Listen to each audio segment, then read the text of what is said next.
अडानी के पोर्ट से 21,000 करोड़ रुपए की ड्रग्स पकड़ी गई है जो आतंकवाद में लगती है। यह है सर, यह सारा पेपर मैं आपको दे रहा हूं। इस देश के अंदर पाकिस्तान से, अफगानिस्तान से हजारों करोड़ का ड्रग्स आएगा और इसी देश में आतंकवाद फैलाया जाएगा, अडानी के पोर्ट पर पकड़ा जाएगा। अडानी कौन है? भारत के प्रधानमंत्री का सबसे करीबी व्यक्ति है। यह सवाल देश पूछना चाहता है, आप क्या करा रहे हैं देश के अंदर? तो मैं प्रश्न लगा 28 प्रश्न नंबर 2802 कि भारत देश में आतंकवाद कैसे फैलता है। मोदी सरकार ने जवाब दिया 18 मार्च 2025 पर, ड्रग्स, हीरोइन जैसी चीजों से आतंकवाद फैलता है। और एनआईए ने, हमारे देश की एनआईए वो संस्था है जो आतंकवादियों हो नकेल कसती है।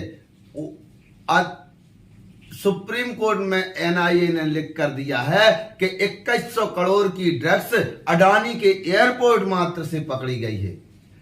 अब अडानी किसका मित्र है?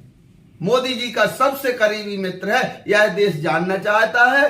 और हमारे संजय सिंह जी ने, आम आदमी पार्टी के बब्बर सेन ने राज्यसभा में यह बताया है। दिखाते हैं संबंध। भैया अगर नहीं संबंध बताऊंगा तो मुझे मेरी राज्यसभा से सदस्यता खत्म कर देना। मैं कह रहा हूं देता है। आप कह रहे हैं वो पाकिस्तान आपसे गिड़गिड़ाया, आप मान गए। अरे मान्यवर, वो हमारी बहनें भी तो गिड़गिड़ा रही थी, वो आतंकवादी तो नहीं माने, आप कैसे मान गए? हमला किया जिन्होंने लाल किले पे हमला किया, जिन्होंने मुंबई के ताज पे हमला किया, जिन्होंने अक्षरधाम पे हमला किया, जिन्होंने पहलगाम किया, जिन्होंने उड़ी किया, आप उनकी बात मान गए। प्रचार करने मैं नहीं गया था मान्यवर, ट्रंप के लिए प्रचार करने महामानव गए थे, मैं नहीं गया था। अब की बार ट्रंप सरकार उन्होंने नारा दिया था मान्यवर, आई love Pakistan, I love Pakistan. ये ट्रंप बोल रहा है, मोदी का दोस्त सर बार बार चल रहा है।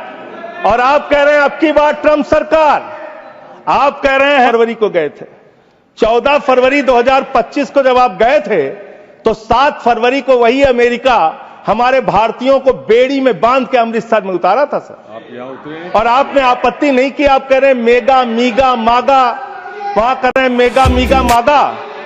प्रधानमंत्री जी के लिए और अमेरिका के राष्ट्रपति के लिए एक लाइन में पढ़ना चाहूंगा। प्रधानमंत्री तो फिदा है उनके ऊपर, और विदेश सचिव को अपना ट्विटर का अकाउंट लॉक करना पड़ा। अब अपने लोगों को सुरक्षा नहीं दे पाते, लेकिन जब युद्ध का समय है, लड़ाई का वक्त है, इतने गंभीर समय में है, ऐसे समय में आप ऐसे समय में झूठी खबरें वहां पे चलवा रहे हैं, झूठी खबरें चलवा रहे हैं। लाहौर में घुस गए, इस्लामाबाद में घुस गए, यहां कराची में कब्जा हो गया, रावलपिंडी में कब्जा हो गया। अरे भाई, ऐसे वक्त में हमारी सेनाएं लड़ रही होती हैं, उनको सही जानकारी सारी चीजों की होती है, परिस्थितियों का। आप उनके जीवन को संकट में डाल रहे हैं। कौन? गलवान घाटी में जब हमारे जवान शहीद हुए, उसके बाद हमने चीन से अपने कैसे रिश्ते किए? आपने 37 लाख करोड़ रुपए पिछले 5 सालों में, आपने 37 लाख करोड़ रुपए का सामान चीन से भारत में आयात किया। 37 लाख करोड़ रुपए का आपने, और चीन पाकिस्तान को मिसाइल दे रहा है। ये में आप राजनीति करते हैं, हर मामले में आप राजनीति करते हैं, हर हमेशा विपक्ष को ब्लेम करते हैं, विपक्ष को देशद्रोही कहते हैं, विपक्ष को गद्दार कहते हैं। आप पूरी दुनिया में घूमते हैं, एक देश आपके समर्थन में नहीं आता, एक भी देश आपके पक्ष में खड़ा नहीं होता, लेकिन जब आपको जरूरत होती है आप कहते हैं विपक्ष के लोगों पूरी दुनिया में जाओ और भारत के पक्ष में बोल के आओ। गए विपक्ष के लोग, हमारी भी पार्टी के 2 सांसद गए, और हम सरकार का पक्ष दुनिया में रख कर आए। जब भी देश पे संकट होगा हम आपके साथ खड़े हैं, लेकिन लोगों को बांटने का काम, अपमानित करने का काम और रोज रोज इस तरीके से गद्दार कहने का काम बंद कीजिए। बहुत बहुत धन्यवाद। श्री संजय सिंह, श्री संजय सिंह। धन्यवाद मान्यवर, आपने मुझे इस महत्वपूर्ण विषय पर अपनी बात कहने का मौका दिया। सबसे पहले मैं पहलगाम में जो निर्दोष निहत्थे लोग मारे गए, शहीद हुए, मैं उनको कहूंगा, उनको सर झुका के नमन करता हूं, श्रद्धांजलि देता हूं। ऑपरेशन सिंदूर के दौरान कश्मीर के 16 नागरिक मारे गए, जिसमें एडीसी राजकुमार थापा और 2 जुड़वा बच्चे भी मारे गए। उनको भी सर झुका के नमन करता हूं और श्रद्धांजलि देता हूं। मैं नमन करता हूं और श्रद्धांजलि देता हूं इंडियन एयरफोर्स के मेडिकल असिस्टेंट सुरेंद्र कुमार जी को, बीएसएफ के सब इंस्पेक्टर मोहम्मद इम्तियाज जी को, बीएसएफ के कांस्टेबल दीपक जी को, आर्मी के लांस नायक दिनेश कुमार जी को, सुनील कुमार जी को, मुरली नायक जी को, अली शेख जी को और पवन कुमार जी को, जिन्होंने अपनी शहादत देकर ऑपरेशन सिंदूर में अपनी वीरता और शौर्य का परिचय दिया और पाकिस्तान को मुंहतोड़ जवाब देने के लिए अपना सर्वोच्च बलिदान दिया। मान्यवर, कल से लेकर आज तक दोनों सदनों में सरकार की ओर से बहुत सारी बातें कही गई, अपना मुंह से खुद ही बखान किया गया, हमने ऐसा कर दिया, हमने वैसा कर दिया। हम भारत की सेना का,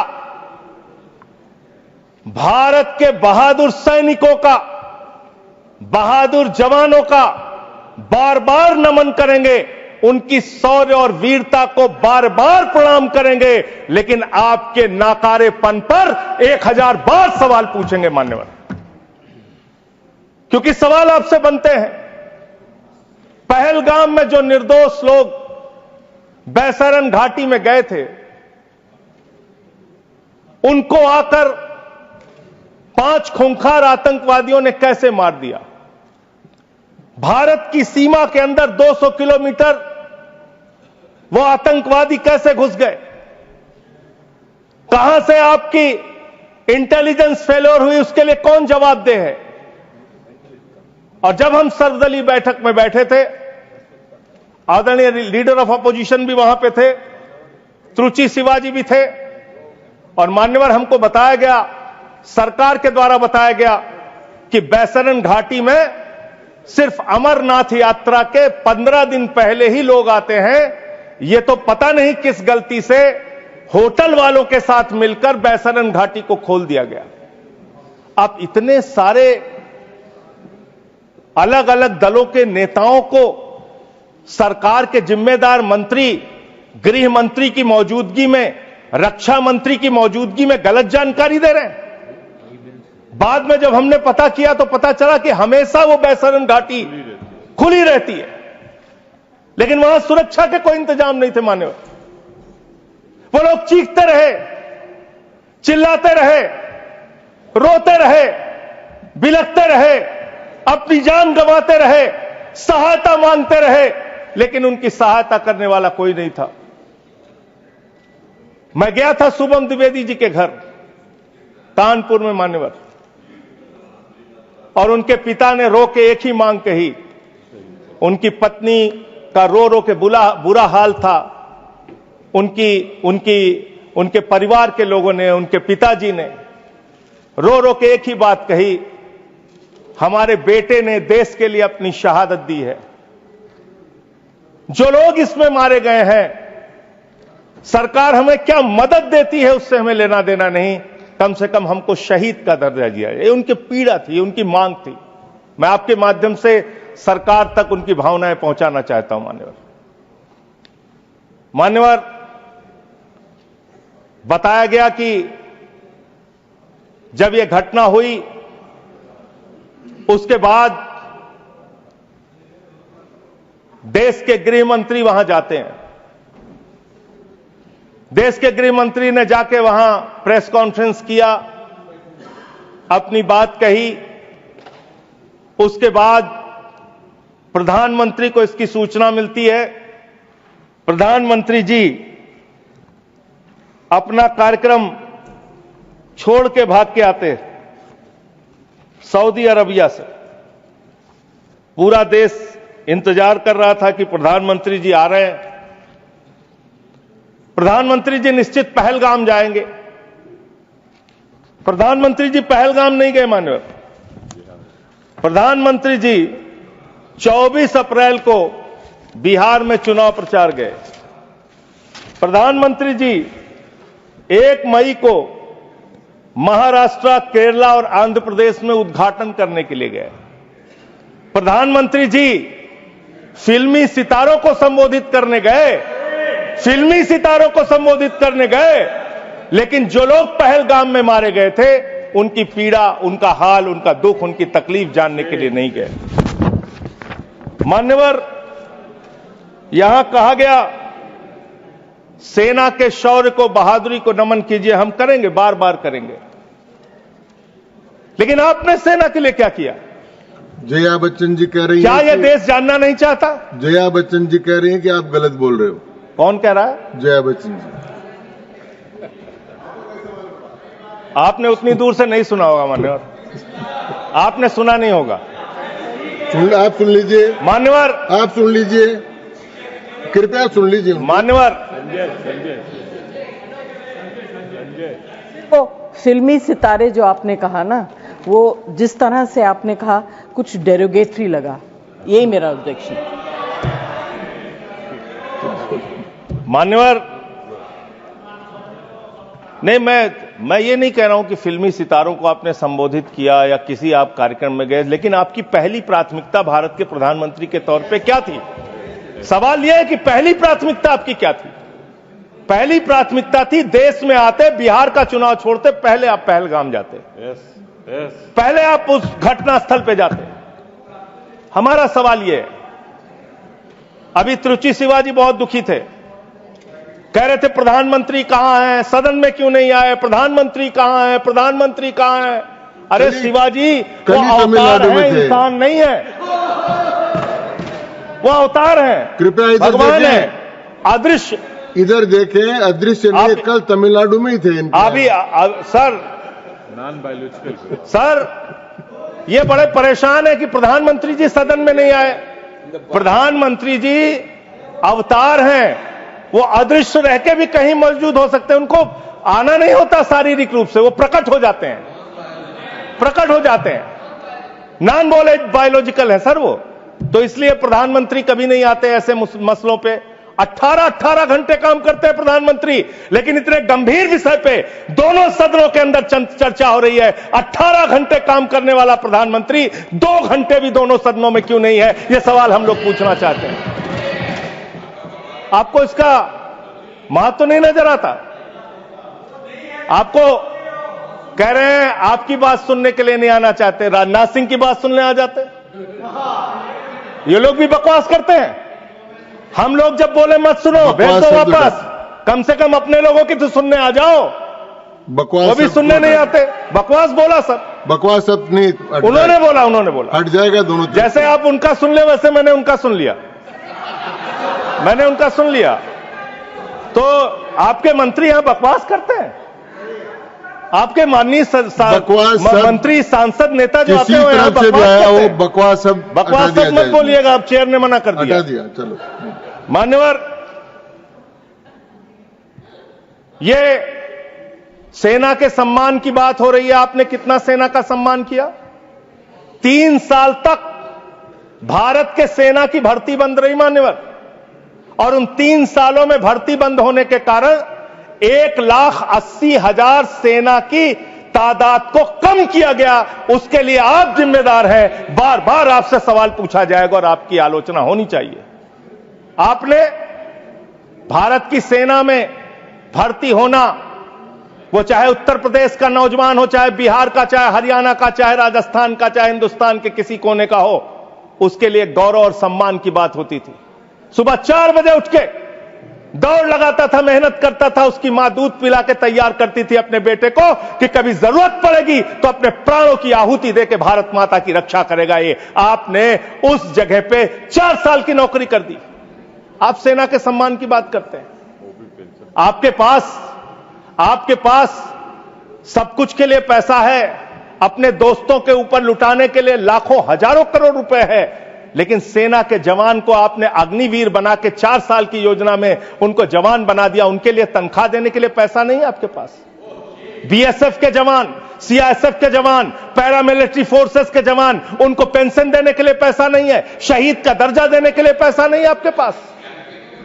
आपके पास सीआरपीएफ के जवान, उनके पास उनको पैरामिलिट्री फोर्सेस को आपको पेंशन देने और शहीद का दर्जा देने का पैसा नहीं है। आप सेना के सम्मान की बात करते हैं, आप सेना के सम्मान की बात करते हैं।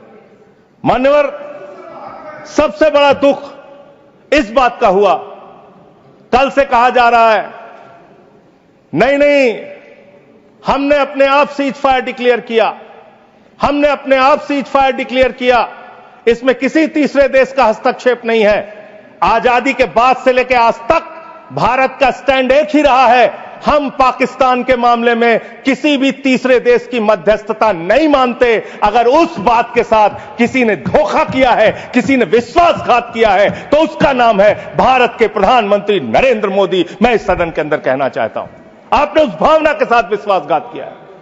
मानवर, अमेरिका की मध्यस्थता आपने स्वीकार की, और मैं इसलिए चंद लाइनें आपके लिए कहना चाहूंगा कि तू इधर उधर की ना बात कर, तू उधर उधर की। आप ही का चेहरा आ रहा है सर, थोड़ा निर्देश दे दीजिए, आप ही को दिखाए जा रहे हैं बार बार। तू इधर उधर की ना बात कर, ये बता कि काफिला क्यों लूटा। मुझे रहजनों से गिला तो है, लेकिन तेरी रहबरी पर सवाल है, आपकी रहबरी पर, आपके नेतृत्व पर सवाल है, और यह सवाल बार बार पूछा जाएगा, यह सवाल बार बार पूछा जाएगा। 10 मई को भारत, जो 144 करोड़ की आबादी का मुल्क है, भारत जो दुनिया का सबसे बड़ा लोकतंत्र है, भारत जो दुनिया की 5वीं बड़ी अर्थव्यवस्था है, उस भारत के मामले में सीज फायर का डिक्लेरेशन भारत की धरती से नहीं होता, अमेरिका की धरती से होता है। अमेरिका का राष्ट्रपति ट्रंप वो ट्वीट करके जानकारी देता है सीज फायर हो गया दोनों देश में, हो जाएगा। हमारी सेनाएं लड़ रही हैं, हमारी सेनाएं मैदान में हैं, और अमेरिका का राष्ट्रपति कह रहा है सीज फायर हो गया। क्या लिख रहा है वो अमेरिका का राष्ट्रपति? After a long night of talks mediated by United States, I am pleased to announce that India and Pakistan have agreed to a full and immediate ceasefire. Congratulations to both countries on using common sense and great intelligence. Thank you for attention to this matter. फिर उसके बाद उपराष्ट्रपति JD Vance, 10 मई को इनका tweet आता है, great work from president's team, specially Secretary Rubio, and my gratitude to the leaders of India and Pakistan for their hard work and willingness to engage in this ceasefire. अब जो secretary Rovio का, United state के secretary Rovio का जो tweet है, वो अगर मैं इस सदन में पढ़ दूंगा तो सरकार को बहुत शर्मिंदा होना पड़ेगा। इसलिए मैं आपको चाहता हूं कि इस पे जवाब दीजिए, जब जवाब दीजिएगा, और प्रधानमंत्री को जवाब देना चाहिए। ये 10 मई का ट्वीट है। मैं चाहूंगा सत्ता पक्ष विपक्ष पूरा सदन इसको सुने। Over the past 48 hours, vice president Vance and I have engaged with the senior Indian and Pakistani officials, including Prime Ministers Narendra Modi and Shehbaz Sharif, External Affairs Minister Subramaniam Jaishankar, Chief of Army Staff Asim Munir, and National Security Advisors Ajit Doval and Asim Malik. I am pleased to announce the governments of India and Pakistan have agreed to an immediate ceasefire and to start talks on a broad set of issues at a neutral site. We commend Prime Ministers Modi and Sharif on their wisdom, prudence and statesmanship in choosing the path of peace. कृपया इनको प्रमाणित करके, ये प्रमाणित कर दूंगा sir, प्रमाणित करें, इसको और प्रमाणित करके दें। सर मुझे बोलने, हाँ मैं बोलने दे रहा हूँ आपको। अरे सर ऐसे आप बीच बीच में बोलेंगे तो मैं नहीं बोलता बीच में जी। आप प्रमाणित करके दे, उसके बाद इसको रिकॉर्ड में ले। हाँ सर इसको हटा क्यों रहे हैं आप? नहीं हटा रहा हूँ, मैं ये कह रहा हूँ कि आप मैं ये कह रहा हूं कि करेंगे ये प्रोसीडिंग में जाएगा। मैं इसको दे रहा हूं सर, आपको दे दूंगा। हाँ, दीजिए, दे दूंगा सर। मान्यवर, मैं बड़ी विनम्रता पूर्वक इस सरकार से ये पूछना चाहता हूं कि ये सेक्रेटरी, यूनाइटेड स्टेट का सेक्रेटरी जो है रूबियो, वो कह रहा है 10 मई को कि पिछले 48 घंटे से प्रधानमंत्री नरेंद्र मोदी से, पाकिस्तान के प्रधानमंत्री शरीफ से, वहां के एडवाइजर आसिम मलिक से हम लोग बातचीत कर रहे थे। आसिम मलिक कौन है सर? आसिम मलिक कौन है? आसिम मलिक है आईएसआई का चीफ, जो पाकिस्तान के द्वारा प्रायोजित आतंकवाद का संरक्षक है। भारत की सरकार उससे बातचीत कर रही थी जब सेना लड़ रही थी। 8 मई को जब सेना लड़ रही थी, आप आईएसआई से बात कर रहे थे। आप आईएसआई से बात कर रहे थे। आसिम मुनीर और आसिम मलिक दोनों से आप बात कर रहे थे। आप बात कर रहे थे। आप बात कर रहे थे आईएसआई से। हमारी सेना लड़ रही थी, आप आईएसआई से बात कर रहे थे। एक मिनट, आप शरीफ से बात कर रहे थे। क्या आप पॉइंट ऑफ पाकिस्तान ऑर्डर से है? बात कर रहे थे। एक पॉइंट ऑफ ऑर्डर, सभापति महोदय, हाँ बाबू, एक I am not reading sir. माननीय सभापति महोदय, रूल निवेदन है, रूल सर, रूल आपके माध्यम से माननीय संजय सिंह जी को सर, मैं नॉट निवेदन रीडिंग सर। करता हूं। एक बार वो ट्वीट को जिसको ऑथेंटिकेट करने की बात कर वो रहे थे, करी मैंने उनको, वो वापस पढ़ें और पढ़ करके हिंदी में, या तो मैं तो गांव का आदमी हूं, अंग्रेजी समझता नहीं, समझा दें कि इसमें कहां इंटरप्रिटेशन है कि भारत सरकार बात कर रही थी उससे। वही से पढ़ देता हूं। अपनी कन्वीनियंस मैं फिर से इंटरप्रेट क्यों कर रहे हैं साहब? फिर से पढ़ देता हूं सर।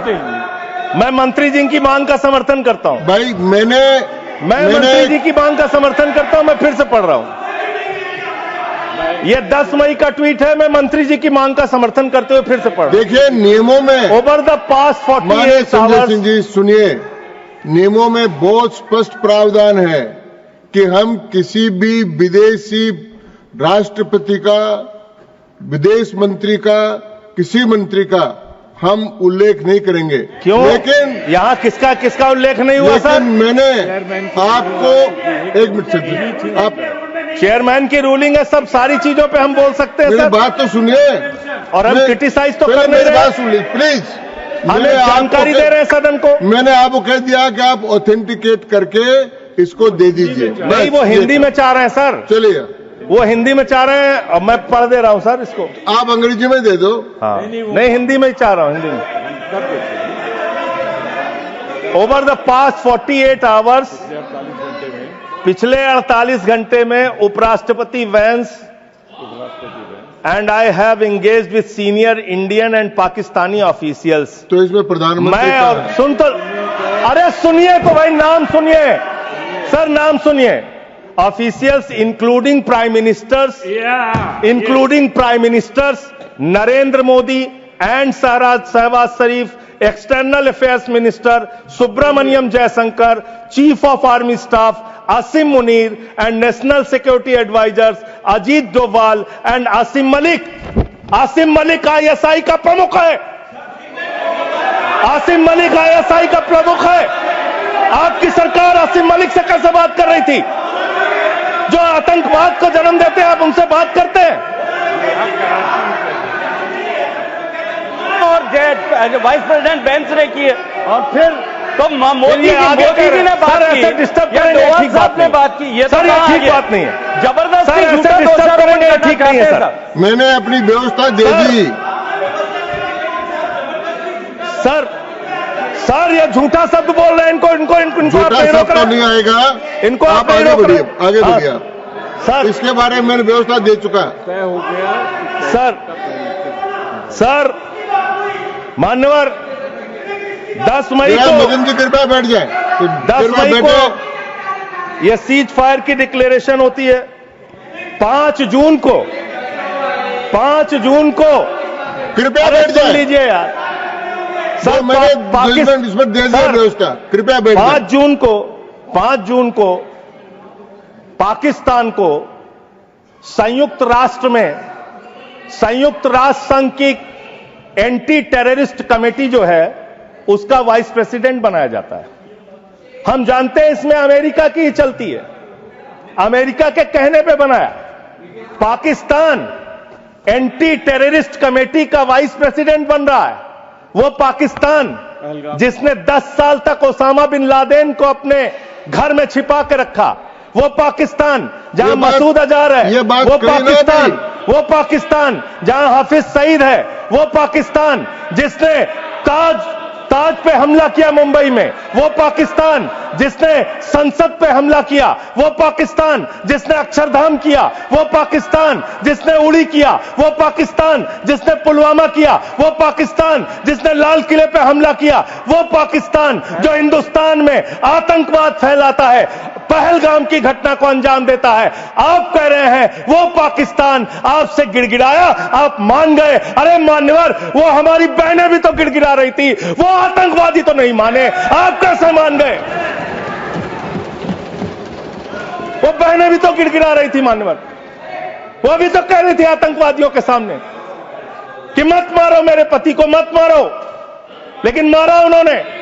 आप कह रहे पाकिस्तान का डीजीएमओ बात कर गया, पाकिस्तान के डीजीएमओ ने कह दिया कि अब हम आगे कोई घटना नहीं करेंगे। आप मान गए उनकी बात? जिन्होंने संसद पे हमला किया, जिन्होंने लाल किले पे हमला किया, जिन्होंने मुंबई के ताज पे हमला किया, जिन्होंने अक्षरधाम पे हमला किया, जिन्होंने पहलगाम किया, जिन्होंने उड़ी किया, आप उनकी बात मान गए? पुलवामा किया, और पुलवामा मान्यवर, आप सेना के सम्मान की बात करते हैं मान्यवर। 19 जून को अमेरिका ट्रंप के लिए प्रचार करने मैं नहीं गया था मान्यवर, ट्रंप के लिए प्रचार करने महामानव गए थे, मैं नहीं गया था। अब की बार ट्रंप सरकार उन्होंने नारा दिया था मान्यवर। और ये 19 जून को क्या किया? उस ट्रंप ने 19 जून को क्या किया? 19 जून को उसने आसिम मुनीर को बुलाया, पाकिस्तान का आर्मी चीफ, उसको बुलाया सेना का, और उसको बुला के बंद कमरे में लंच कराया। लंच कराने के बाद नहारी खिलाया, हो सकता है नहारी खिलाया हो। और लंच कराने के बाद जब दोनों लोग निकले तो उस लंच में पता चला कि वो आसिम मलिक भी था, आईएसआई का प्रमुख जो था सर, वो भी था बातचीत में। जो इंडिया के अंदर जो आईएसआई आतंकवाद की घटनाएं देता है, जब को अंजाम देता है, वो भी था। तो जब उससे पूछा गया ट्रंप से what he wanted to achieve from meeting mister Munir, the US president said, well I stop the war, I love Pakistan, I love Pakistan. ये ट्रंप बोल रहा है। मोदी का दोस्त, सर बार बार आप ही आ जा रहे हैं, मना कर दीजिए, ऐसे क्यों कर रहे हैं? बार बार आप ही आ रहे हैं। आई लव पाकिस्तान, ऐसे स्ट्रेटेजिक खेल मत खेलिए सर। आई लव पाकिस्तान कह रहा है ट्रंप। वहां पाकिस्तान और अमेरिका का इलू इलू चल रहा है, और आप कह रहे हैं अब की बार ट्रंप सरकार। आप कह रहे हैं 14 फरवरी को जाके, 14 फरवरी 2025 को प्रधानमंत्री जी गए थे, मागा plus मीगा becomes mega partnership for prosperity. आप कह रहे हैं मोदी जी 14 फरवरी को गए थे। 14 फरवरी 2025 को जब आप गए थे तो 7 फरवरी को वही अमेरिका हमारे भारतीयों को बेड़ी में बांध के अमृतसर में उतारा था सर। आप यहां उतरे और आपने आपत्ति नहीं की। आप कह रहे हैं मेगा मीगा मागा, वहां कर रहे हैं मेगा मीगा मागा, मेगा मीगा मागा, और वो अमेरिका आपके साथ ऐसे विश्वासघात कर रहा है। अभी उसके बाद ये तो आई लव पाकिस्तान बोला, फिर उसके बाद डिप्टी पीएम पाकिस्तान का उप प्रधानमंत्री गया 25 जुलाई को, उसने यूएस सेक्रेटरी से मुलाकात की, रूबियो से, मार्को रूबियो से, और उसके बाद ये लास्ट की लाइन खाली पढ़ रहा हूं, I also thanked him for Pakistan partnership in countering terrorism and preserving regional stability. ये धन्यवाद कर रहा है, धन्यवाद कर रहा है। अमेरिका का मार्को रूबियो सेक्रेटरी कह रहा है कि पाकिस्तान को हम धन्यवाद देते हैं आतंकवाद से लड़ने के लिए। तो मुझे एक लाइन याद आ रही है, खुलूस मतलब होता है मोहब्बत। प्रधानमंत्री जी के लिए और अमेरिका के राष्ट्रपति के लिए एक लाइन में पढ़ना चाहूंगा। प्रधानमंत्री तो फिदा है उनके ऊपर, ट्रंप के ऊपर, तो प्रधानमंत्री की ओर से ट्रंप के लिए लाइन है कि तेरे खुलूस ने रखा मुझे अंधेरे में, तेरे खुलूस ने रखा मुझे अंधेरे में, तेरा फरेब मुझे रोशनी में ले आया, तेरा फरेब मुझे रोशनी में ले आया। ये फरेब पे फरेब, फरेब पे फरेब, धोखे पे धोखा, ये लगातार हो रहा है। मान्यवर, अब मैं एक बहुत ही महत्वपूर्ण बात आपके सामने रखना चाहूंगा। हमारी सरकार ने कहा हम अपने वीर जवानों के लिए ताली बजाएं, हमने ताली बजाया। हम उनका नमन करें, हमने नमन किया। आपने क्या किया? भारत के सेना की बहादुर बेटी कर्नल सोफिया कुरैशी के लिए आपका बीजेपी सरकार का मध्य प्रदेश का मंत्री कहता है वो आतंकवादियों की बहन है। और यही नहीं मान्यवर, बात यहां तक नहीं रुकती। कर्नल सोफिया कुरैशी को कहा आतंकवादी की बहन है। भारत के विदेश सचिव विक्रम मिस्री जी, उनकी बेटी के लिए सोशल मीडिया पे इतनी ज्यादा आपत्तिजनक बातें लिखी गई, सरकार ने कोई कार्रवाई नहीं की और विदेश सचिव को अपना ट्विटर का अकाउंट लॉक करना पड़ा। अब अपने लोगों को सुरक्षा नहीं दे पाते, अब अपने लोगों को सुरक्षा नहीं दे पाते। और इतना ही नहीं मान्यवर, जो हिमांशु नरवाल जी की विधवा थी, बेवा पत्नी, उसने सिर्फ इतना कहा कि आतंकवाद को आतंकवाद के तरीके से निपटिए, लेकिन देश में अमन और शांति रखिए, कोई आपस में इसको लेकर सांप्रदायिक दंगे फसाद लड़ाई झगड़े ना हो। इसमें कौन सी गलत बात कह दी? आप तो खाली ताक में रहते हैं हर मौके का फायदा उठाने के लिए। पहलगाम की घटना हुई मान्यवर, हम लोग श्रद्धांजलि अर्पित कर रहे थे और भारतीय जनता पार्टी के ट्विटर हैंडल से, मैं पूरी जिम्मेदारी से कह रहा हूं, अगर मैं गलत कह रहा हूं तो राष्ट्रीय अध्यक्ष जी यहां बैठे हैं बीजेपी के, मना कर देंगे। उन्होंने क्या पहला ट्वीट क्या आया? धर्म पूछा जाति नहीं, धर्म पूछा जाति नहीं। और जो कथावाचक मारे जा रहे हैं हमारे उत्तर प्रदेश में, वहां तो जाति पूछ के मार रहे हैं, जाति पूछ के मार रहे हैं, मंदिरों में घुसने नहीं दे रहे हैं, जाति पूछ के मार रहे हैं। ये भी तो हो रहा है इस देश के अंदर।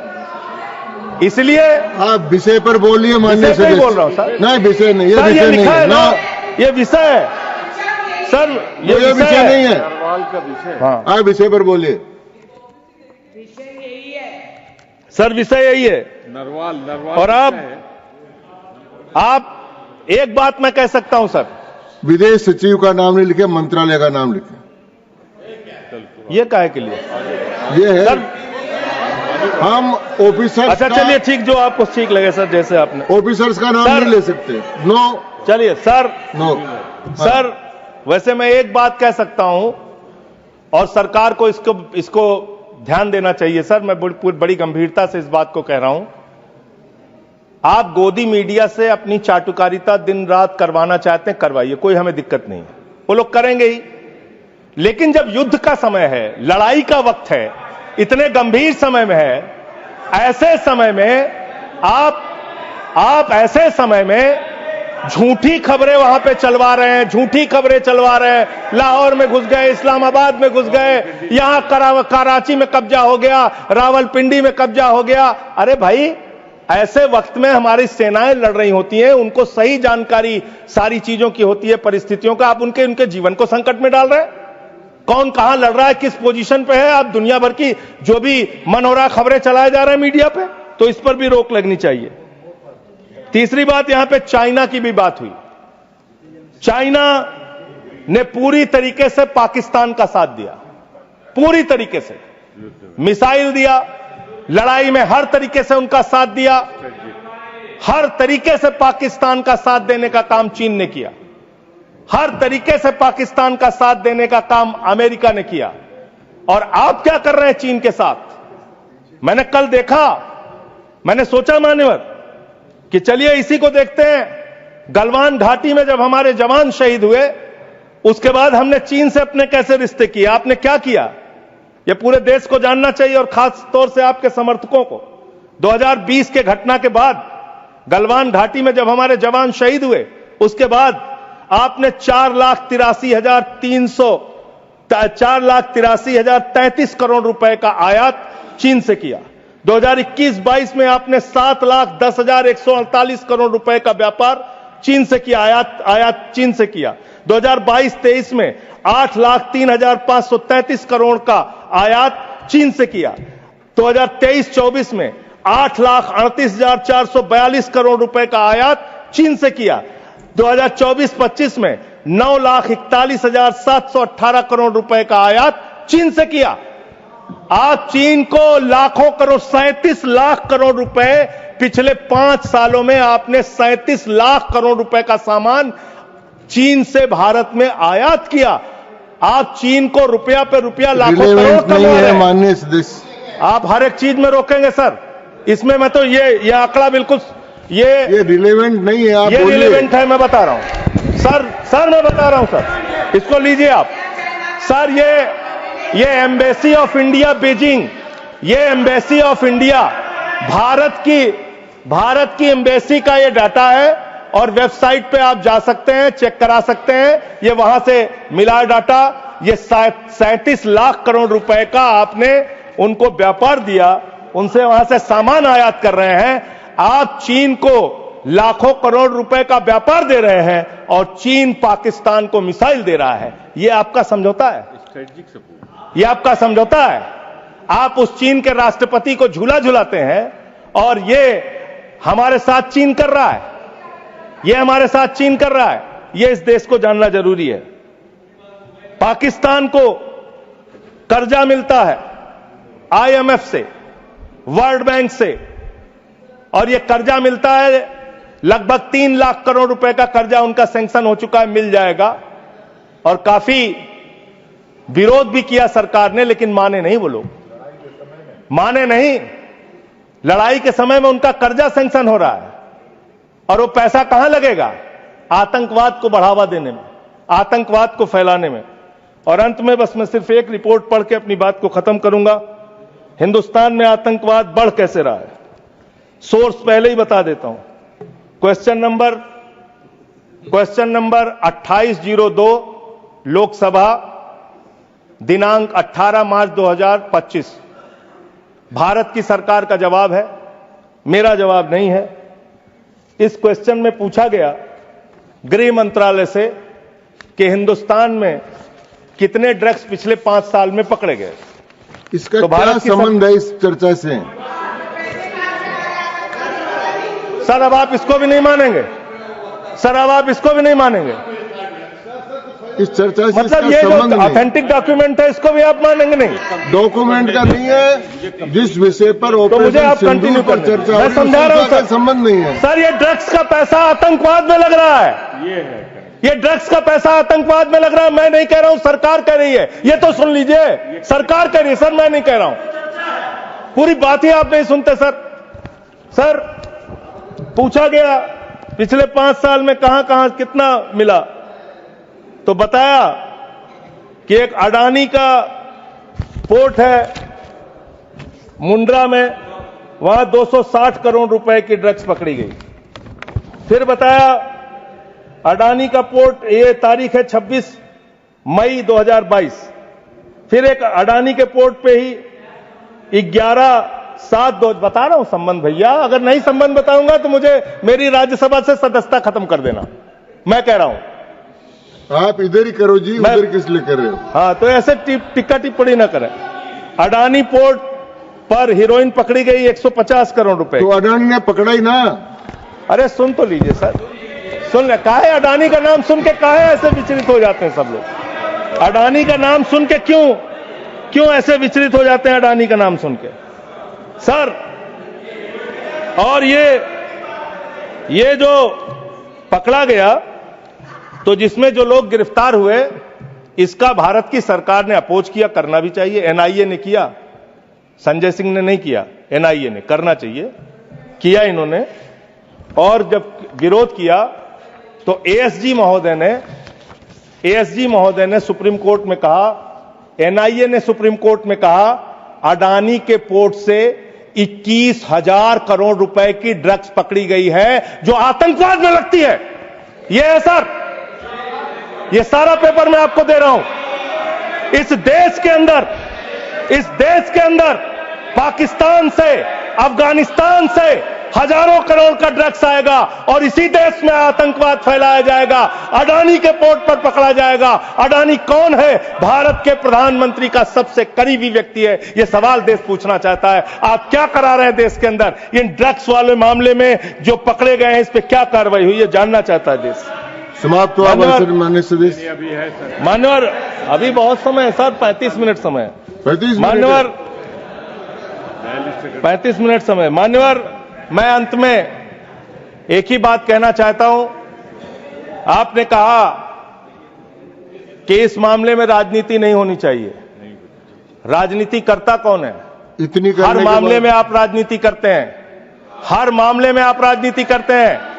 हमेशा विपक्ष को ब्लेम करते हैं, विपक्ष को देशद्रोही कहते हैं, विपक्ष को गद्दार कहते हैं। आप पूरी दुनिया में घूमते हैं, एक देश आपके समर्थन में नहीं आता, एक भी देश आपके पक्ष में खड़ा नहीं होता। लेकिन जब आपको जरूरत होती है, आप कहते हैं विपक्ष के लोगों पूरी दुनिया में जाओ और भारत के पक्ष में बोल के आओ। गए विपक्ष के लोग, हमारी भी पार्टी के 2 सांसद गए और हम सरकार का पक्ष दुनिया में रख कर आए। जब भी देश पे संकट होगा, हम आपके साथ खड़े हैं। लेकिन लोगों को बांटने का काम, अपमानित करने का काम और रोज रोज इस तरीके से गद्दार कहने का काम बंद कीजिए। बहुत बहुत धन्यवाद। धन्यवाद।